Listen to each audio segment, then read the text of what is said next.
Hi, I'm Shannon, here to tell you a little bit about the most awesome tool, the tool that's gonna go to all of your projects and really take you into that next level of feeling super cool when you enter with it in your hand. So let's talk about the cordless brad nailer. Let's talk about all the features and how to use it safely and properly. So welcome to Ryobi Tools 101. Now when it comes to brad nailers, they are awesome for things that you're doing like trim or molding, and here's why.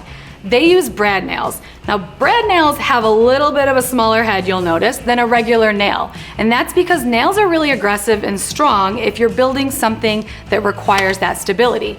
I love the brad nailer because I can use it on trim and molding where I know that's gonna stick and it's not gonna require it to be super strong with nails and hammer.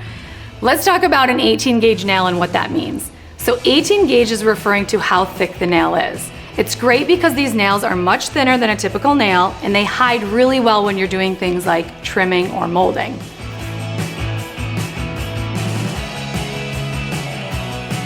What you'll love about your brad nailer is that it allows you to freely move around doing your projects.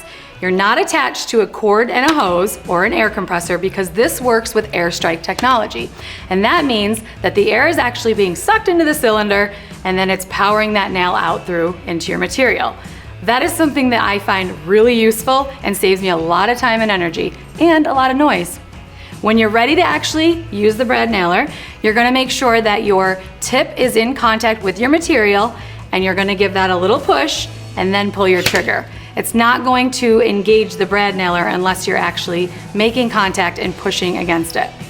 Sometimes you don't want that nail going in super deep, or sometimes it's just sticking out a little too much, and that's where your air pressure adjustment dial is gonna come into play. So you've got a couple different dials, and I do think that you're just gonna start making adjustments as you're doing projects. So get yourself a practice material piece of wood, or whatever material you're using, and do a couple different adjustments, see where your nail ends up.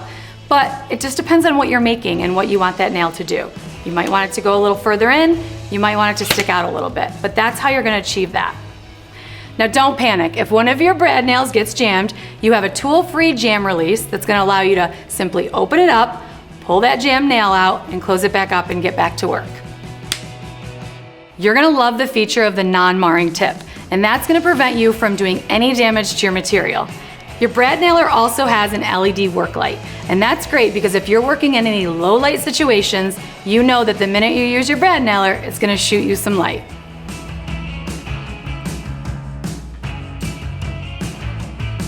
Before using your brad nailer, you wanna make sure that you have safety glasses on. If you're making any adjustments or adding nails, make sure that your battery is completely removed.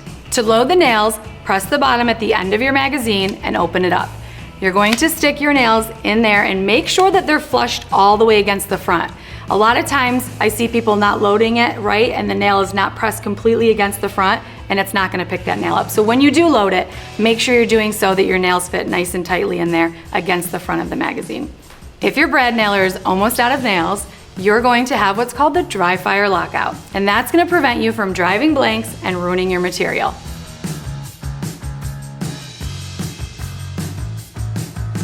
If your brad nailer suddenly stops working, let's go through a couple troubleshooting tips.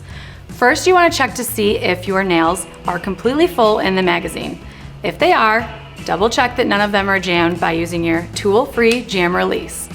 If it continues to frequently jam, check to see that you're using the right size gauge. If you're using your brad nailer and it begins to flash your light, then you want to double check that your battery is fully charged. Go ahead and recharge, take a break, and then get right back to work. Your brad nailer can easily become one of your favorite tools, but be sure to read your operator's manual for any warnings or safety tips. Now get out there and find some projects that you can do with your new brad nailer.